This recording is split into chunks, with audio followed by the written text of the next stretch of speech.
This video is on the volume of three-dimensional figures. Here are the volume formulas you should have discovered in the Unit 4 investigation. So for a prism, the volume of a prism is the area of the base times the height. Notice in the formula that they use an uppercase B, not a lowercase b. The uppercase B refers to the area of the base. And notice that for a prism, the shape of the base can vary. So here we have a rectangular prism, the base is a rectangle. A triangular prism, the base is a triangle. One of my favorites, a trapezoidal prism, the base is a trapezoid. And they actually include a cylinder here, which in a sense is a prism because it does have two parallel congruent bases. They just happen to be circles, as opposed to polygons, which these are. So the volume of a prism is the area of the base times the height.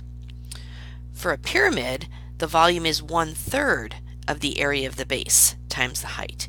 In this case, this looks to be a square or rectangular based pyramid. So this would be the area of this base times its height, which is a perpendicular segment from the vertex to the base, and 1/3 of that. And as you saw in the investigation and did the water pouring, it is indeed 1/3 of the volume of a similar shaped prism.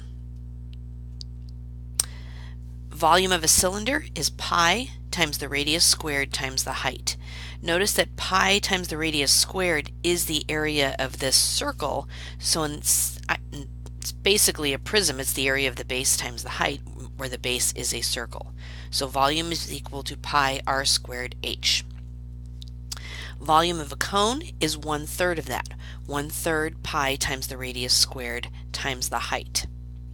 And again, you saw in the water pouring exercise that it took three cones full of water to fill a cylinder that has the same size base.